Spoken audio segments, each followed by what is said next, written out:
नमस्कार।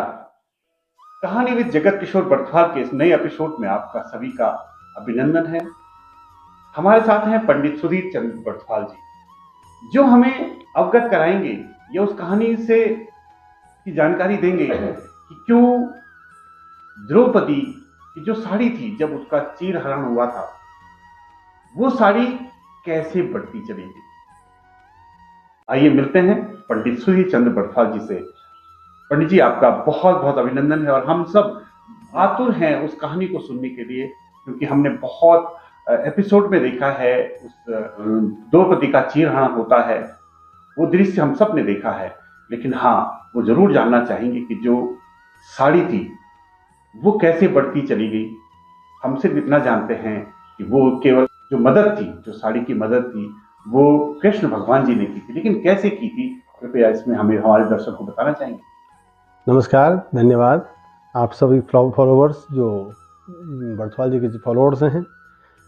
और इस कहानी में ये है, भागवत जी में आता है कि यथा सभायाम करो देव देव्याम की साभिमर्तम श्रुतकर्म वह्याम नवार्यमृतम स्वार्थित कुंजकुम मानी। कहते हैं बड़े बड़े दिग्गज बैठे हुए हैं, बड़े बड़े दुर्योधन जैसे बैठे हैं, दुशासन बैठे हैं, कृपाचार्य हैं, द्रोणाचार्य हैं, धृतराष्ट्र हैं, कर्ण हैं, भीष्म हैं।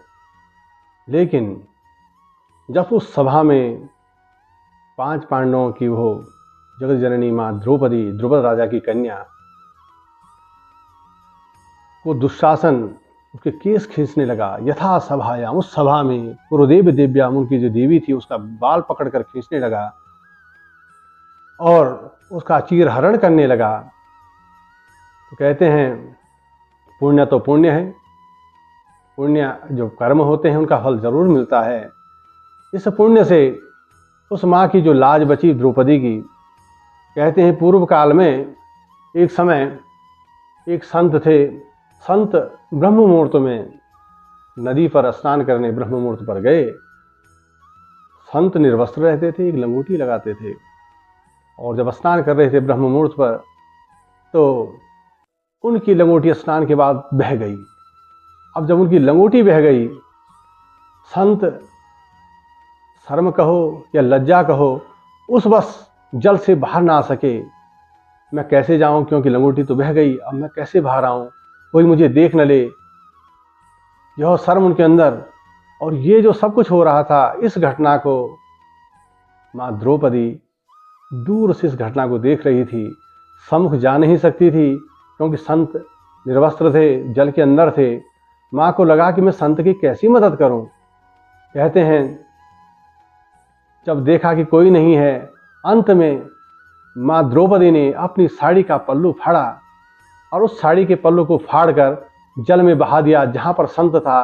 और संत को जब वो वस्त्र दिखा, वस्त्र पहनकर संत लंगोटी लगाकर बाहर आए। सम्मुख देखा, माँ द्रौपदी ने प्रणाम किया संत को, और संत समझ गए आज मेरी जो लाज बचाई है, इस द्रौपदी ने बचाई है। उस दिन उस संत ने आशीर्वाद दिया, हे माँ, मैं तेरा ऋण कैसे चुकाऊं, लेकिन हाँ, जिस दिन तुझे इस वस्त्र की आवश्यकता पड़ेगी, यह वस्त्र इतना बढ़ेगा कि तुम कल्पना नहीं कर सकते हो। जब तक चाहो इस वस्त्र की चीर बढ़ती रहेगी। आज जब दुशासन उस सभा में बड़े बड़े वीरों के बीच पर उस माँ द्रौपदी की लाज लूटने लगा, उसको निर्वस्त्र करने लगा। कहते हैं पुण्य तो पुण्य होता है, दान का फल जरूर मिलता है। इसलिए उस संत के आशीर्वाद से वो चीर बढ़ती गई, बढ़ती गई, बढ़ती गई। दुशासन थक गया, हार गया, लेकिन उस माँ को निर्वस्त्र न कर सका। उस संत की कृपा से वो फल उसे मिला। यही आप सबको हम जानकारी देना चाहते थे। यही कामना करें जरूर, आप जब कोई असहाय होता है, कोई कष्ट में होता है, दुख में होता है, परेशानी में होता है, उसकी मदद जरूर करें, उसका फल जरूर मिलता है। इसलिए कर्म अच्छे करो, अच्छे कर्म का अच्छा फल होता है। प्रणाम, नमस्कार। धन्यवाद पंडित जी, आपने बहुत ही अच्छी ये कहानी हमें सुनाई कि जो साड़ी थी, जिसे हम ये मानकर चलते थे कि भगवान कृष्ण ने जो आशीर्वाद दिया अपनी बहन को बचाने की, तो वो द्रौपदी को अपनी बहन मानते थे, वो उन्होंने बचाया। लेकिन उसका वाकई द्रौपदी ने क्या पुण्य किया था, जिसका उन्हें यहाँ लाभ मिला। उम्मीद है आपको हमारी ये कहानी पसंद आई होगी।